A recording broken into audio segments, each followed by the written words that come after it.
The Last of Us, Season 2, Episode 5 review. Episode 5 of Season 2 of The Last of Us is all about Ellie. We watch her reach new, violent lows in her search for answers and get some clarification on where those questions lead. We now know that she will mercilessly kill other humans and anyone who stands in the way of her primary target, Abby.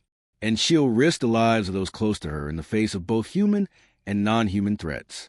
But we don't yet know how far she's willing to go, even if this chapter, mostly, successfully moves us in the right direction. It's a good episode, but not quite at the same heights as last week's. The episode's big moment is also its last, as Ellie coldly dispatches Abby's accomplice, Nora. Though the scene is shot as a sort of inverse to Joel's death, it still emphasizes that The Last of Us wants us to see both murders from Ellie's POV. Joel was killed in the cold light of day, with every gory detail on display in between Ellie's unrestrained expressions of grief.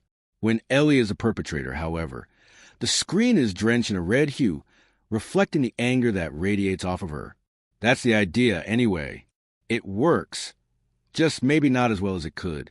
The way I see it, the act itself is shocking, but keeping the result of Ellie's brutal pipe swipes off-screen diminishes its impact. It almost protects our sympathy towards Ellie to some extent, refusing to display the result of her brutality in a way Abby wasn't afforded. Bella Ramsey has been superb as Ellie for almost all of The Last of Us so far, but this is where I start to see cracks in their performance. As alluded to in my preseason review, I just don't quite believe them in this moment of pure violence, but I'm not entirely sure it's their fault either. It's more due to the script. Up until now, Ellie has been a fairly immature character, especially when compared to Dina.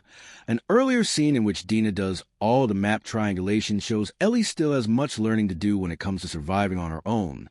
She's a lot less experienced, sensible, and streetwise than Dina, and although Ramsey showcases an increased physical skill when it comes to action, they still come across almost childlike in these angrier moments, creating an awkward tension with the capable, rage-filled young woman her character has been written as. Although we barely spent any time with Abby, I believe every word she said and bought every moment of Joel's demise as a result.